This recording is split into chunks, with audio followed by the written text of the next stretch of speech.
Hey, I'm Jay, and welcome to my channel. I spent the first 15 years of my professional career as a software engineer. I could solve any programming problem if I could understand the underlying source code and how it worked. When my customers encountered a puzzling bug that I couldn't immediately resolve, I would simply dig down into the source code, which basically consists of instructions that are compiled into a module, an app, or a program that is executed or run. The source code is like the DNA, so to speak. Is it possible there's a direct parallel for source code that causes your mind to attack itself or someone else? What about when you're lying in bed all day, unable to move in that lowly depressive state? Or when a spark of anger runs through you during a situation that anyone else might consider to be relatively benign? Is there such a thing as human source code?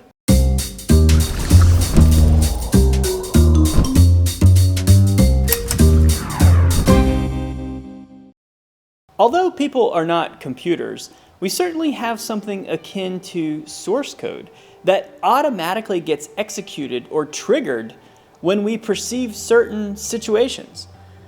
These are our conditioned responses. We react based on how we have been conditioned. In this way, when we go about our daily lives, we're actually viewing it through the lens of our unique past experiences and allowing our past conditioning to be triggered based on what we encounter today. Okay, case in point. Think about instances in the past 2 weeks when you've had a strong emotional response. For example, someone simply asked you why you completed a task the way you did, and maybe you became defensive or even peeved. Or you were driving around and became unhinged when another driver made an unexpected move in traffic. Maybe you became enraged when you saw what someone was wearing. Or maybe you overpaid by a couple of bucks and later just lost it. Can you find instances where your reactions like anger, fear, excitement, worry, anxiety, where these were way stronger than might have been warranted given this situation? Here's why this happens. As you were growing up, you encountered pain in the form of punishment, shame, neglect, and/or trauma.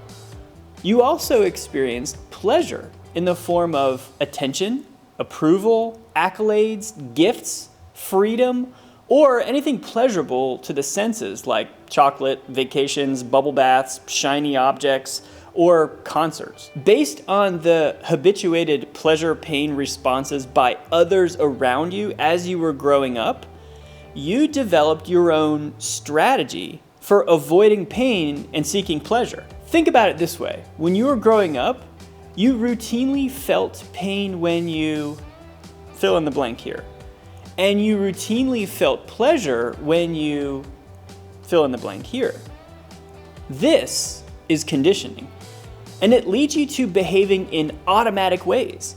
Now here's where it gets even more fascinating. It's likely that your conditioning may have landed you in a role like the smart one, the responsible one, the bad boy, the advocate, the misfit, the goofy one, the good girl.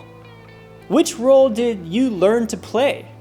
These roles were formed by the strategy that you believed worked best for you to maximally avoid pain and maximally gain pleasure. This response is what we call conditioning. Think about it. What do you consider today to be your most distinctive characteristic? Weren't you in some way rewarded for exhibiting that very same characteristic while growing up? Even if the reward was a more deviant form of attention, like having others worry about you or paradoxically punishing you. Getting attention in any form can be a powerful source of pleasure, especially when you're otherwise left alone. In your daily life, although you're much older now, the source code that was formed from your pleasure-pain strategy executes, oftentimes automatically, just like source code. This is your conditioning, or how you've been conditioned to respond and react. In a way, our conditioning rules us, and we can become enslaved by it. This is the very reason it's so hard to accept ourselves. It's the reason why we keep repeating the same pattern of bad, toxic relationships. And it's the very reason we're immobilized on the couch in a perpetual depressive state. When you've outgrown the role, the strategy that you've adopted, perhaps you've been relying on it for years or decades. That's when you end up suffering the most, because the strategy that has always worked for you is now no longer working. Have you experienced this? You've outgrown your strategy or role that was created by your conditioning. So here's the good news. You are not bound by your conditioning. It is absolutely possible for you to break free from this inner bondage.